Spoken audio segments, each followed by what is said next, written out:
युनिस कहेला आत्मा के ना बुझावा। आत्मा अपन के जीवन अपन के ना बुझावा। आत्मा अपन के जीवन अपन के ना बुझावा। पहला तिसलोनी 5 युनिस कहेला आत्मा के ना बुझावा। पहला तिसलोनी 5 युनिस कहेला आत्मा के ना बुझावा। आत्मा अपन के जीवन अपन के ना बुझावा। आत्मा अपन के जीवन अपन के ना बुझावा। ना बुझावा ना बुझावा ना बुझावा। ना बुझावा ना बुझावा ना बुझावा। आत्मा अपन के जीवन अपन के ना बुझावा। आत्मा अपन के जीवन अपन के ना बुझावा।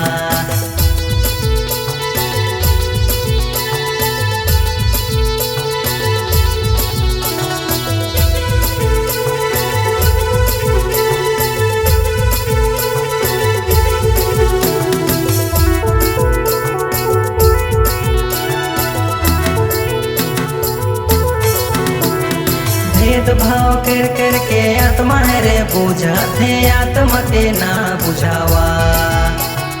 भेदभाव कर कर के आत्मा रे बुझाते आत्मा के ना बुझावा। आत्मा अपन के जीवन अपन के ना बुझावा। आत्मा अपन के जीवन अपन के ना बुझावा। भेदभाव कर कर के आत्मा रे बुझाते आत्मा के ना बुझावा। भेदभाव कर कर के आत्मा रे बुझाते आत्मा के ना बुझावा। आत्मा अपन के जीवन अपन के ना बुझावा। आत्मा अपन के जीवन अपन के ना बुझावा।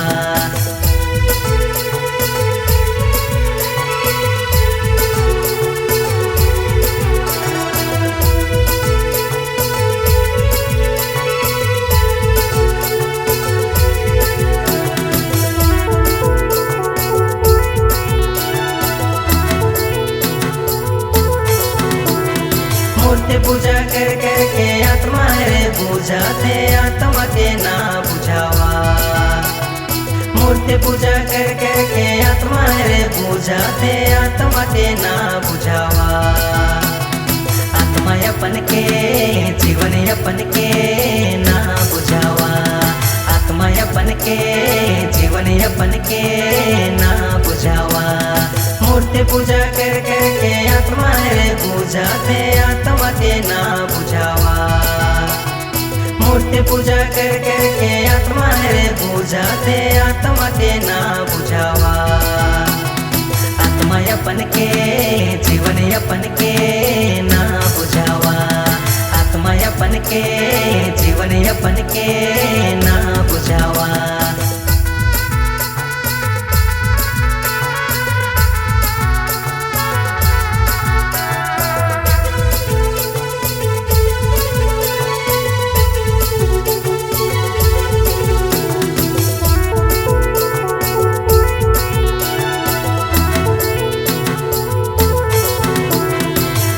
दारू पी पी के आत्मा रे बुझाते आत्मा के ना बुझावा।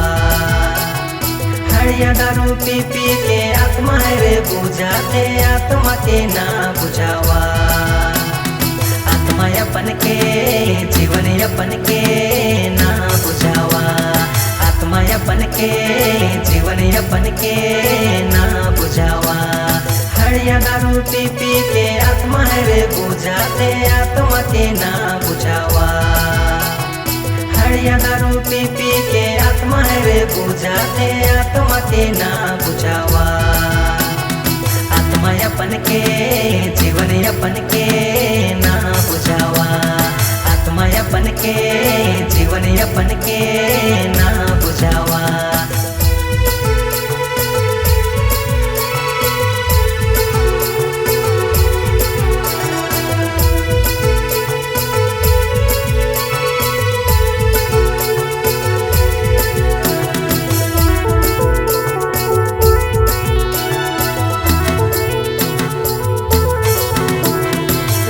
झगड़ा कर कर के आत्मा रे बुझाते आत्मा के ना बुझावा।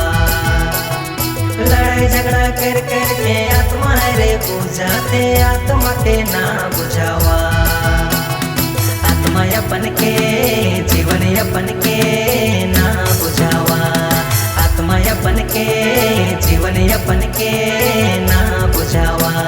लड़ाई झगड़ा कर कर के आत्मा रे बुझाते आत्मा के ना बुझावा। लड़ाई झगड़ा कर कर के आत्मा रे बुझाते आत्मा के ना बुझावा। आत्मा अपन के जीवन अपन के ना बुझावा। आत्मा अपन के जीवन अपन के ना बुझावा।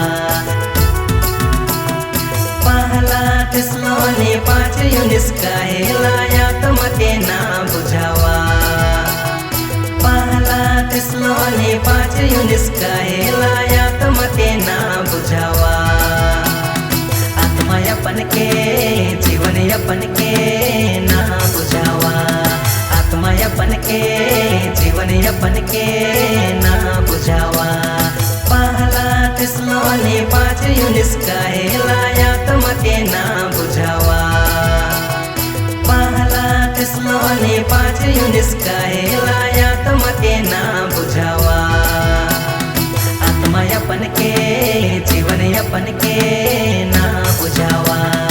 आत्मा अपन के जीवन अपन के ना बुझावा। ना बुझावा ना बुझावा ना बुझावा। ना बुझावा ना बुझावा ना बुझावा। आत्मा अपन के जीवन अपन के ना बुझावा। आत्मा अपन के जीवन अपन के ना